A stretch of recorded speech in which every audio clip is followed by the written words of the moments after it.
이제 오늘 말씀은 기생 라합에 관한 믿음을 지금 히브리 기자가 칭찬을 하고 있습니다. 여기 히브리 11장 보시면요. 여인들이 그렇게 많이 등장하지 않는데 아브라함의 아내 사라 그리고 모세의 어머니 요게벳 그 사이에 기생 라합이 들어간 것이 굉장히 좀 잘 어울리진 않죠. 그런데 기생 라합도 믿음의 전당에 들어가는 이런 영예를 누릴 수 있었습니다. 믿음은 개인의 실력으로 들어가는 것이 아니라 전적으로 하나님의 은혜로 주어진다는 것입니다. 여러분이 아시다시피 라합은 예수님의 족보 가운데서도 들어가 있죠. 오늘 성경에 보면 오늘 말씀 외에 야고보서 2장 그리고 여호수아 2장에 라합을 소개할 때마다 라합이 기생이라는 것을 계속해서 강조합니다. 왜 이렇게 성경 기자가 사람의 약점이라고 볼 수 있고 치부라고 볼 수 있는 것을 계속해서 드러내고 있을까요? 그 이유는 아무리 비천한 죄인이라도 하나님을 믿는 믿음 하나만 있으면 하나님의 사랑받는 가족이 되고 또 하나님의 구원의 역사 가운데 크게 쓰임받을 수 있는 하나님의 사람이 된다는 것입니다. 저는 여러분이 이 구원을 중심으로 흘러가는 지금의 역사 속에서 하나님을 믿는 믿음, 그 믿음 하나 때문에 하나님께 크게 쓰임받는 여러분 되시기를 축복합니다.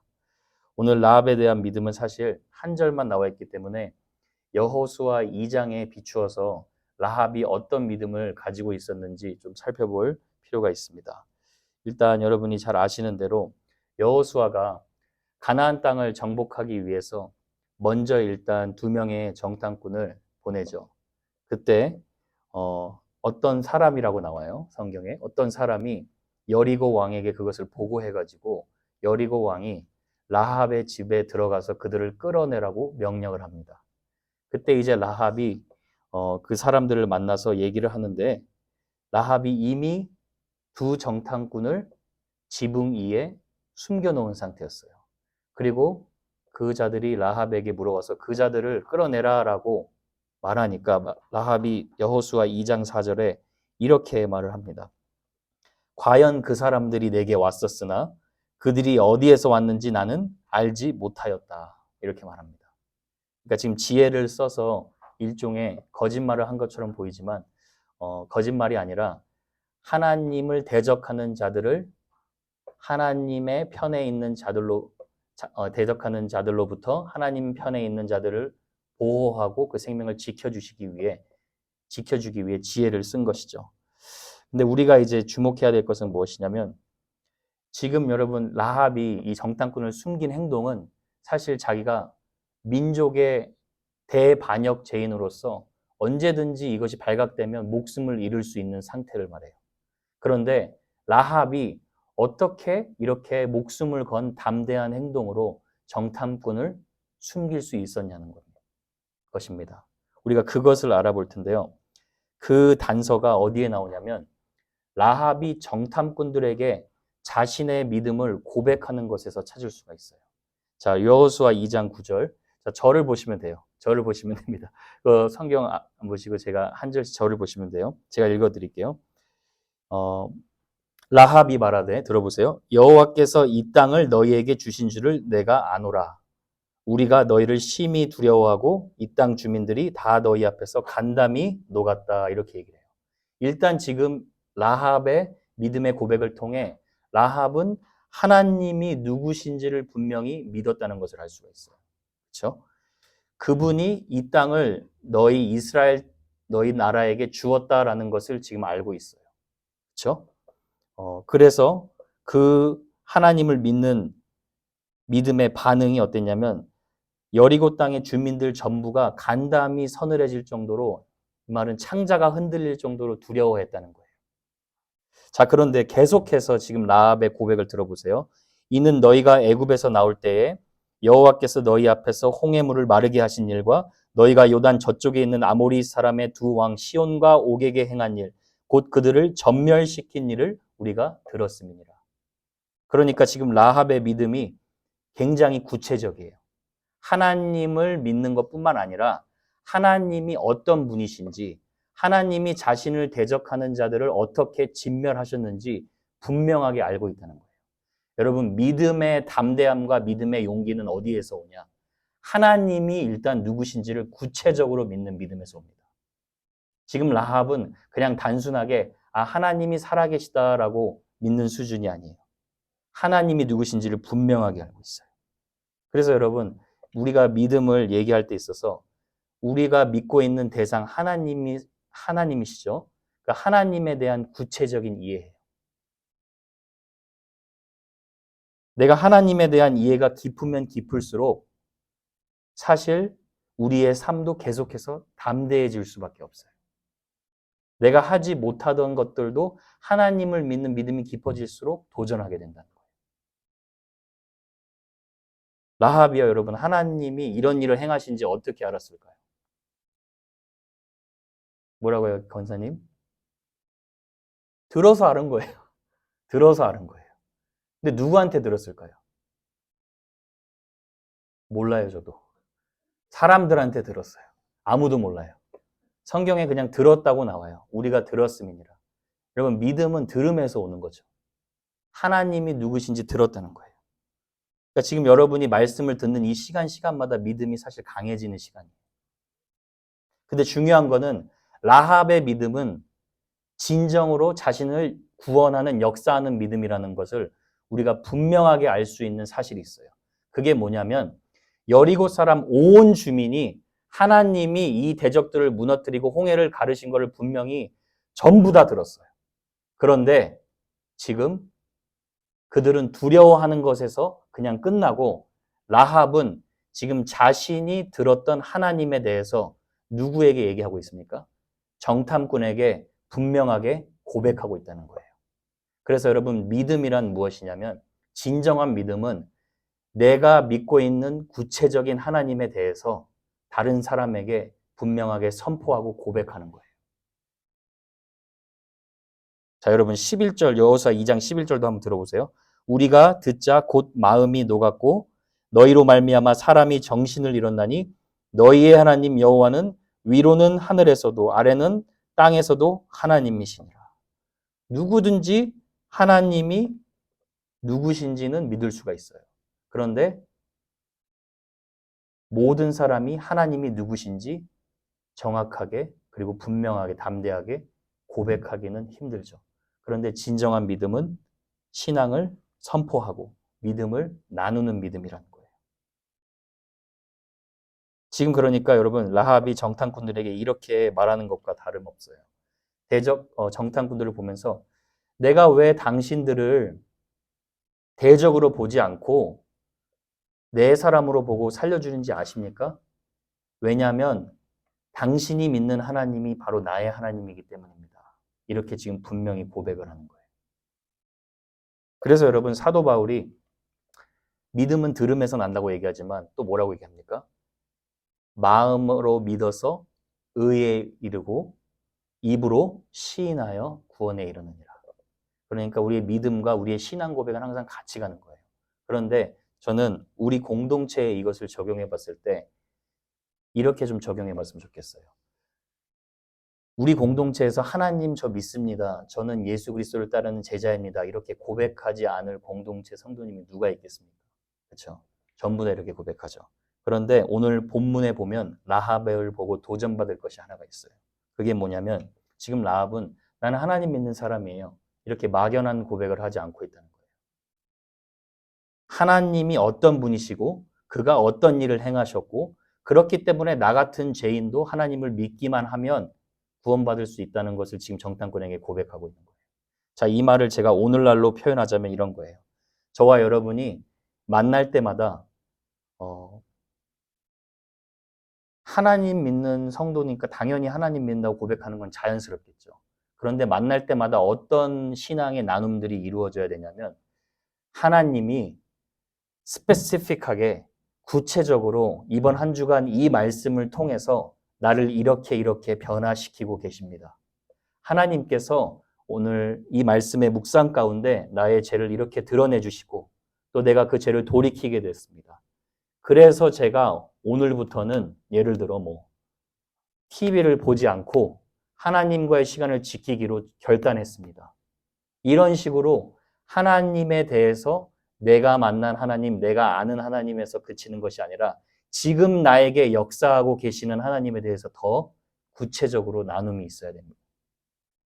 저는 저희 공동체가 그렇게 복음의 언어, 입술을 통하여서 그 복음의 깊은 언어가 계속해서 하나님께서 은혜를 내려주셔서 자연스럽게 나타나기를 주님의 이름으로 축원합니다. 정말 저와 여러분이 제가 기도 가운데 요즘 많이 느끼는 게 뭐냐. 교회에 오가는 신앙생활은 너무나 쉽게 여러분 사람이요 마음의 본성이 깨어있지 않으면 그냥 너무나 쉽게 교회에 오가는 것과 그냥 일하는 것으로 만족할 수가 있어요. 그런데 신앙생활의 두 기둥을 꼭 지켜야 돼요. 그게 뭐냐면 내가 하나님과 만나서 말씀을 보고 기도하는 시간을 꼭 지켜야 합니다. 그래야 우리의 입술의 언어 가운데 서로 만나도 라합처럼 구체적으로 하나님이 나에게 이렇게 역사하시고 계셔. 이것을 자연스럽고 담대하게 나눌 수가 있을 줄로 믿습니다. 자, 야고보 사도도 그래서 여러분, 이 부분은 제가 잘못 얘기했네요. 자, 그래서 저와 여러분이 그렇게 믿음을 더 깊게 나눌 수 있는 은혜가 있기를 축복합니다. 자, 두 번째로는 우리가 배울 수 있는 거는 라합이 정탐꾼들을 영접한 태도죠. 31절에 보면 이렇게 나오죠. 믿음으로 기생 라합은 정탐꾼을 어떻게 영접했습니까? 평안히 영접했다 그래요. 그러니까 마지못해서 내가 목숨 두려워서 덜덜덜 떨면서 이 사람들 살려줘야지 이렇게 마지못해 한 게 아니라 기꺼이 기쁨으로 평안하게 이 사람들 환대했다는 거예요. 그래서 야고보 사도도 기생 라합을 이렇게 칭찬을 해요. 행함 있는 믿음을 칭찬하면서 기생 라합에 대해서 또 이와 같이 기생 라합이 사자들, 하나님의 사자들을 얘기하는 거죠. 정탐꾼들. 사자들을 접대하여 다른 길로 나가게 할 때의 행함으로 의롭다 하심을 받은 것이 아니냐.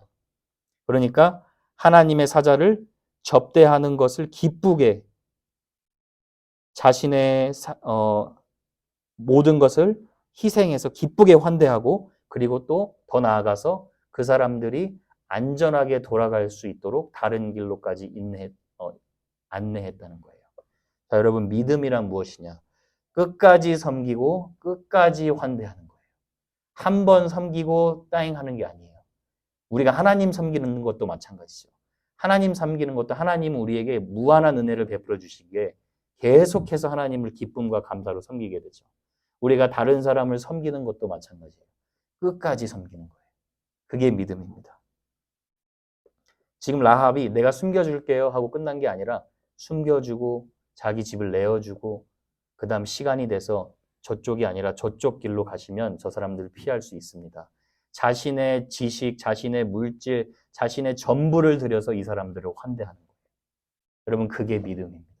우리가 하나님이 여기까지 나아가시길 원하세요. 한번 일회용성, 단회적인 믿음이 아니라 끝까지 섬기는 거예요. 제가 요즘 아이들을 키우는 게 좀 쉽지 않다 이런 생각이 들어요. 체력적으로도 딸리고 이슬자매가 웃고 있는데 제가 아내랑 둘 다 일을 해서도 그런지 때로 제가 의찬이나 아이들하고 퀄리티 시간을 보내지 못해서 참 개인적으로 미안할 때가 많아요. 그래서 지금 뱃속에 셋째가 있는데 제가 인간적인 관점에서는 정말 때로는 근심하고 걱정을 해요. 셋째 나면 저 어떻게 해야 되나? 뭐 경제는 어떡하나? 누가 보나? 우리 둘 다 일하는데 어떻게 해야 되나? 근데 이런 생각을 하다가 제가 바로 부정적인 생각이 파고 들어갈 때 하나님이 누구신지를 생각해요. 하나님이 나를 부르셨고 나를 오늘 부른 것처럼 나를 보호하시는 분, 나를 완벽하게 인도해 주시는 분. 이거를 생각하니까 제가 오늘 갑자기 그 생각하다가 어떻게 바뀌냐면 사람이 참 신기해요. 어떻게 해야 되냐, 셋째 어떻게 키워야 되냐가 아니라 셋째까지 키울 수 있는 은혜 주셔서 감사합니다. 이렇게 고백이 바뀌더라고요. 내가 셋째를 하나님이 주신 것도 선물이구나. 그래서 제가 와이프랑 오늘 점심 먹으면서 혼자 이렇게 울음이 많이 나오는데 많이 참았어요. 또 무슨 생각까지 하게 됐냐면 제가 와이프한테 그냥 그랬어요. 아니 우리 성도님들은 힘들게 바깥에서 우리 청년들도 마찬가지로 일하면서 그렇게 고군분투하면서 말씀하고 또 이렇게 씨름하겠다고 그 시간 내서 하고 하는데 나는 말씀을 연구하는 것으로 밥을 먹고 살다니 진짜 이게 무슨 은혜인가 도대체. 제가 이렇게 다시 생각을 하게 되더라고요. 제가 어디까지 얘기하다가 이런 얘기까지 나오는지 모르겠는데 중요한 건 제가 말하고자 하는 요점은 하나님이 누구신지를 알면 감사거리가 계속 보여요. 찬양할 거리가 계속 보입니다. 그러니까 하나님이 누구신지를 알면 저와 여러분이 힘들게 하는 그런 일들 가운데서도 라합이 평안히 영접했던 것처럼 우리가 무슨 일이든 기쁨과 감사로 감당할 수 있을 줄 믿습니다. 여러분이 저는 그런 믿음 소유하기를 주님의 이름으로 축원합니다. 오늘 여러분 하나님께서 그런 믿음을 새롭게 하는 시간 되시기를 바랍니다. 제가 이제 정리합니다. 라합의 믿음의 원리 첫 번째는 하나님이 누구신지를 기억하는 삶입니다. 내가 어떻게 헤쳐나가야 되는가가 아니라 나의 알맞는 환경의 상태가 될 때까지 기다리는 게 아니라 하나님이 나에게 어떤 분이신가 그분의 은혜를 기억하면 됩니다. 두 번째로는 내가 믿는 신앙을 고백하고 선포하고 나누는 삶입니다. 이거는 예수님을 그냥 전하자라는 말이 아니에요. 지금 내 삶에 예수님이 나를 어떻게 다루어 가시는지 그것을 깊이 나눠야 된다는 거예요. 이것을 나누려면 여러분 위선의 과면이 다 벗겨져야 돼요. 이것을 나누려면 사도 야고보의 말처럼 서로 죄를 고백하며 성령님이 터치해 주시는 공동체가 되어야 합니다. 제가 교회 역사 가운데 역사를 보면 한 번도 하나님은 회개하지 않는 공동체에게 부흥을 부어주신 적이 없어요. 서로의 죄를 고백하고 내가 연약하지만 주님이 강함됨이라 이렇게 고백할 수 있는 공동체 되기를 축복합니다. 그리고 마지막으로는 하나님이 누구신지 알고 고백하고 나누고 우리의 믿음을 선포하면 여러분이 무슨 일을 하든지 기쁨으로 평안으로 잘 감당하실 수 있는 은혜 여러분에게 허락하실 줄 믿습니다. 여러분 하루하루 하나님을 바라보면서 살아가는 거 너무 감사하고 저도 여러분에게 너무 감사하고 하나님이 여러분을 계속 이렇게 밀어주고 계세요. 여러분 믿으시고 찬양이 끊이지 않는 여러분 되시기를 축원합니다. 우리 말씀 기억하면서 오늘은 여러분이 개인의 그런 마음과 여러분이 기도하는 것을 가지고 나아갈 때 한 개인 기도 그래도 한 20분 정도 하고 그 기도하면서 여러분이 우리 공동체를 놓고 기도해 주셨으면 좋겠습니다. 그리고 마지막에는 이제 함께 구체적인 개인 기도 제목과 선교사님들을 놓고 기도하고 마치도록 하겠습니다. 자, 우리 하나님께 기도하며 나아갑니다.